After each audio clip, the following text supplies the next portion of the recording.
Are you here to see somebody about some hair? I absolutely Well, you're am. at the right place, and I'm the right person. So I'm Dr. Angie Phipps. Jamie, it's nice to meet you. Nice to meet you, too. So it's always good to put a face to a patient. So in the age of COVID, I like to meet my patients outside so I can see them before we mask up. So we're going to head upstairs where we can examine your scalp. Sounds great. The world perceives men losing their hair as a natural process, and it's not anything that people question. When women lose their hair, it's something that people question, and it can be a much more of a psychological issue for women than it is for men sometimes. So when men go from male to female, it becomes super important for them to be able to establish that hair as their identity as a female. Okay, so now I actually need to evaluate your scalp and check your donor area to see if you're even a candidate for surgery. A hair restoration procedure is essentially taking hair from the back of the head, which is the donor hair, and replacing it into the balding area.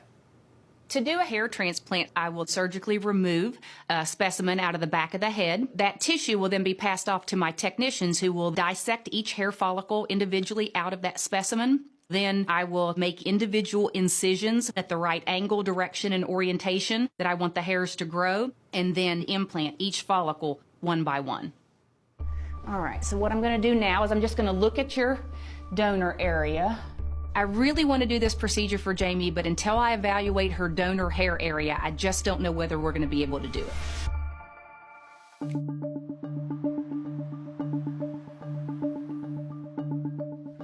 All right. Jamie is a transgender female who has experienced male pattern hair loss. In all other aspects of her life, she feels like she's accomplished being her true self. However, there's this one issue of hair loss looming over her bald head that she wants to see if she can address with the hair restoration procedure. One of the constraints with you for hair transplantation is you've got a small head. I do. And so I can only take out a certain amount of tissue, you know, because you got a small head. So we'll see what we think that density will yield us. Best case scenario for Jamie is I would like to be able to harvest 3,000 grafts, but just given the overall smaller size of her head, I don't know if that will be possible.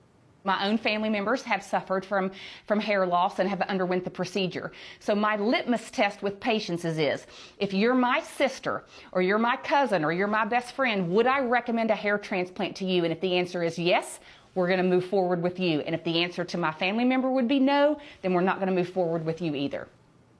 This is my one and only chance. Otherwise, it's wigs for the rest of my life. And if it's just wigs for the rest of my life, I will feel like I will never be whole. That I am always dressing up to be a person that I'm just supposed to be. But I do consider you a very good candidate for surgery. I am super excited. Yay! Coming into all of this, my biggest fear was just straight up that it wasn't going to be able to happen. That she was going to say, you have too much loss, there's not enough that we can do for you. And now that we've gotten to this point, I just feel like I'm going to be able to just be normal. And that's all that I want. All right, let me put some glasses on and we're going to get started in creating the generalized shape of the hairline and then we'll get started, okay? Absolutely. Okay, all right. I'm a bit anxious. I mean, just the idea of having my back of my head torn open and things shoved in the front is a little disconcerting. But I absolutely trust in her skill and put myself fully in her hands. So you should just feel me touching you and some pressure, but nothing sharp, okay?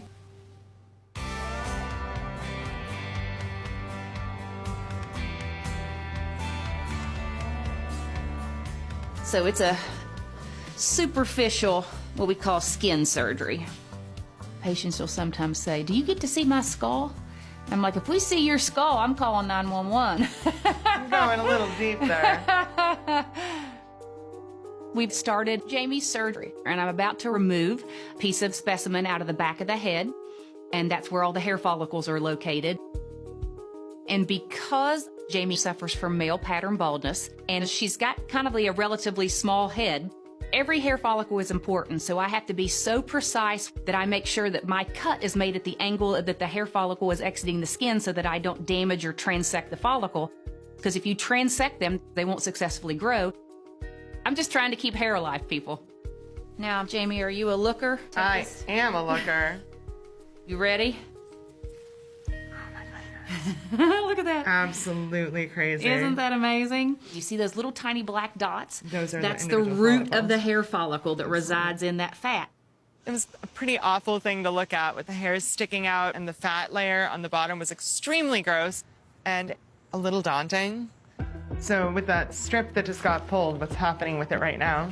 So I passed that strip of tissue with the hair follicles in it off to my technicians. Right. So they're going to dissect out each individual hair follicle one by one. Sounds tedious. We call it artistically meticulous. All right. That sounds better. For sure. Yes. I am so nervous that it isn't going to be enough follicles to have a full head of hair.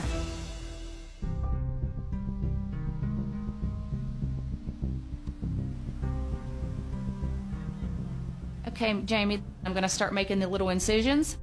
I'm now going to make the individual incisions where the follicles are going to be placed. So this is the time to be as precise and meticulous as possible and not just go in there in any haphazard way, because anybody can take a scalpel and make incisions into the scalp. But it's about paying attention to the right angle and direction and orientation that the hairs would have been in their native state. Sounds like a pencil and paper. All right, Jamie, we are finished cutting all the grafts. The number that we harvested was 2,860. That's pretty good. That's really good. I didn't get the 3,000 grafts that I was hoping for, so there might be some concessions that we have to make along the way. But it's still a very good, solid number of grafts. However, there is one potential issue that I need to make Jamie aware of. When I was looking at your donor area underneath the microscope before we took the grafts out, and with my naked eye, the donor area looked really good. But when we cut out the individual hairs, we actually saw how very fine they are. When you separate fine hairs apart, it can lead to not getting a really dense result, okay? I see.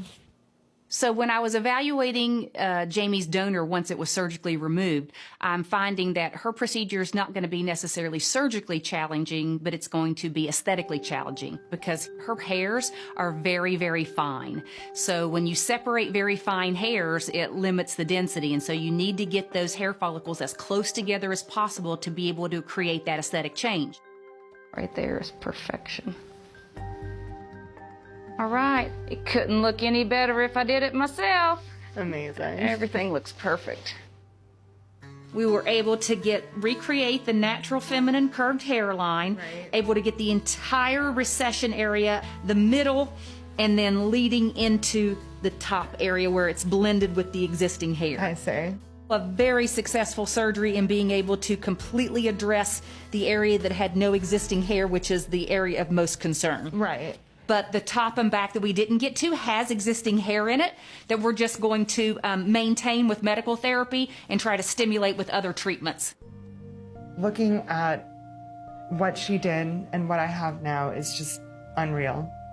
My only big concern now is that I can't wear a wig for 4 days, so I'm going to be walking through the airport on the way home without one on, and that is incredibly nerve-wracking, but worth it. So we're going to get you up and get you changed back into your clothes. Absolutely. All right, very good. When Jamie comes back in 8 to 12 months, I'm anticipating on seeing a large amount of hair growing in that area where she was totally bald. She will no longer be bald. Well, Jamie, you did it. I did. You survived. Yeah, we did it. We did it together. Thank you so much. It was a pleasure, and if you need me, you call me. I think that when I look back at this moment in 5 years, this is going to be the turning point of the rest of my life. Like, everything from here is the new and real me, and everything before was a bit of a fallacy. Weirdly enough, this is the best hair day I have ever had.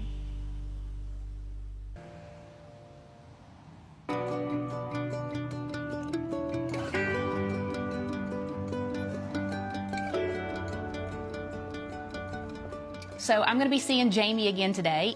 It's been 8 months since her surgery. So I'm really excited to see what her growth is and how it's progressed. We are seeing Miss Jamie Hi. today. Hey, Jamie, how are you? I'm well. So good to see you. Wow. All right. This thing worked. When I was at my most bald, I had lost 70% of my hair. And now I have the most hair I've had